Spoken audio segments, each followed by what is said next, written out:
Party నియోజకవర్గ incharge Valavala Babji భవన నిర్మాణ కార్మికుల సంక్షేమ సంఘం బోర్డు చైర్మన్గా గురువారం విజయవాడ సమీపంలోని కుంచనపల్లిలో శ్రీనివాస కన్వెన్షన్ హాల్లో ప్రమాణ స్వీకార మహోత్సవం అత్యంత వైభవంగా జరిగింది. నియోజకవర్గం నుండి తెలుగుదేశం పార్టీ నాయకులు, కార్యకర్తలు తరలి వెళ్లారు. తొలుతగా ఉదయం తాడేపల్లిగూడెం జయలక్ష్మి సెంటర్ నుండి వలవల బాబ్జీ నాయకులతో కలిసి సుమారు 250 కార్లతో బాణసంచాతో ర్యాలీగా బయలుదేరి ఓవర్ బ్రిడ్జ్ మీదుగా శేషమహల్ సెంటర్లో ఉన్న ఎన్టీఆర్ విగ్రహానికి చేరుకున్నారు. విగ్రహానికి పూలమాలలు వేసి నివాళులర్పించారు. అక్కడి నుండి ర్యాలీగా నల్లజర్ల రోడ్డులోని మాగంటి చేరుకుని విజయవాడలోని కన్వెన్షన్ హాల్కు చేరుకున్నారు.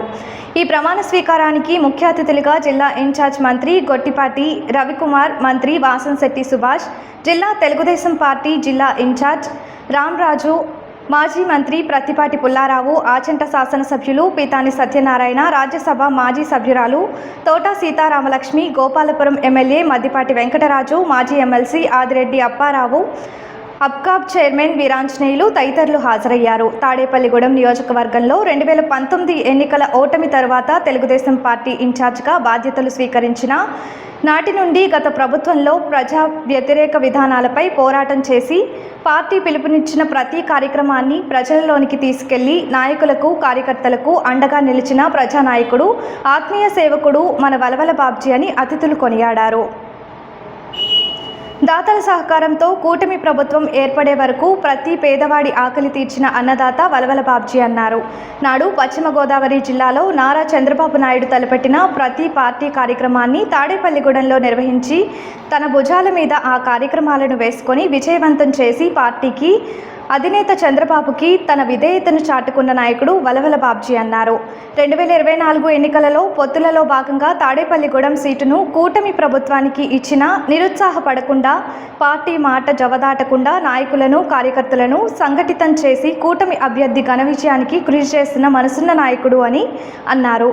అలాంటి నాయకుడు శ్రమను గుర్తించి రాష్ట్ర ప్రభుత్వం ఆంధ్రప్రదేశ్ రాష్ట్ర భవన మరియు ఇతర నిర్మాణ కార్మికుల సంక్షేమ బోర్డు చైర్మన్గా నియమించడం తాడేపల్లిగూడెం నియోజకవర్గం తెలుగుదేశం పార్టీకి దక్కిన గౌరవంగా భావిస్తున్నామని అన్నారు. ముఖ్యమంత్రి నారా చంద్రబాబు నాయుడు, ఉప ముఖ్యమంత్రి పవన్ కళ్యాణ్, రాష్ట్ర ఐటీ విద్యాశాఖ మంత్రి నారా లోకేష్ ఆశీస్సులతో ఆంధ్రప్రదేశ్ రాష్ట్ర భవన మరియు ఇతర నిర్మాణ కార్మికుల సంక్షేమ బోర్డు చైర్మన్గా ఈరోజు ప్రమాణ స్వీకారం చేస్తున్న సందర్భంగా శుభాకాంక్షలు తెలియజేశారు.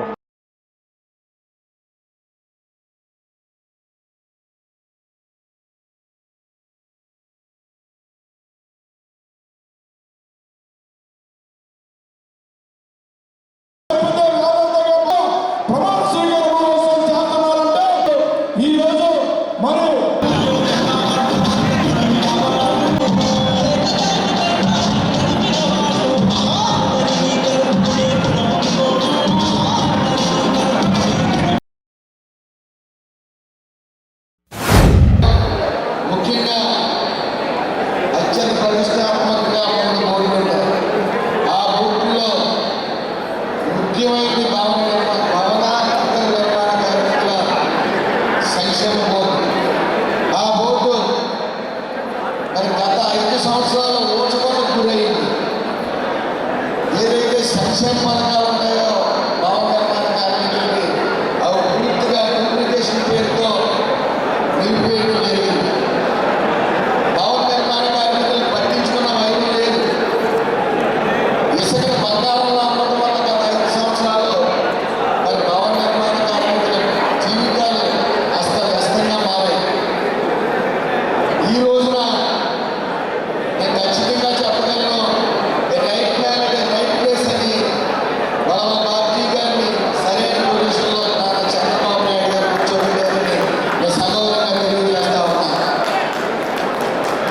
వలవల బాబ్జీ గారు గత 5 సంవత్సరాల అధికారంలో లేనప్పుడు నారా చంద్రబాబు నాయుడు గారు ఆదేశించిన ప్రతి ఒక్క పార్టీ కార్యక్రమం ఘనంగా నిర్వహించారు. నిరంతరం 5 ఏళ్ళు పోరాడుతూనే ఉన్నారు. అలాగే ఏదైతే అన్నా క్యాంటీన్ని రద్దు చేశారో, ఏదైతే భవన నిర్మాణ కార్మికులు అష్ట కష్టాల్లో ఉన్నారో ఆ కష్టాలు తీర్చేందుకు ఈ రోజున వలవల బాబ్జీ గారికి అత్యంత ప్రతిష్టాత్మకంగా ఉన్న పీఓసీ చైర్మన్గా ప్రకటించడం చాలా ఆశించడం. కుమార్ గారు చెప్పారు, మనం పెద్దాని సత్యనారాయణ గారి ఆధ్వర్యంలోనూ అలాగే వాళ్ళకి తోటి ఇన్ఛార్జిగా వచ్చిన రోజున పుల్లారావు గారి ఆధ్వర్యంలో మనం అనేక కార్యక్రమాలు తెలుగుదేశం పార్టీ తరఫున నిర్వహించడం జరిగింది. ఎక్కడ ఎప్పుడు ఏ ఇబ్బంది రాకుండా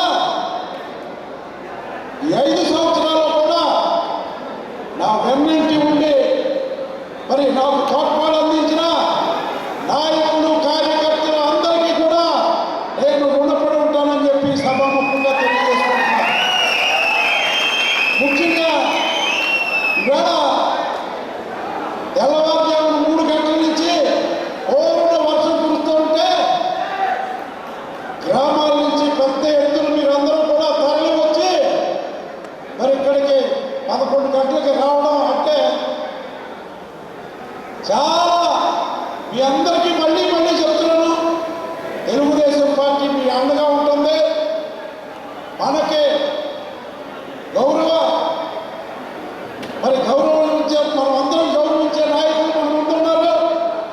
ఏదైనా సమస్యలున్నా ఇబ్బందులున్నా వాళ్ళు ముఖ్యమంత్రి గారి దగ్గరికి తాడేపల్లిగూడెం నియోజకవర్గం నుంచి తీసుకెళ్తారని చెప్పి సభాముఖంగా మీ అందరికీ కూడా తెలియజేసుకుంటున్నాను.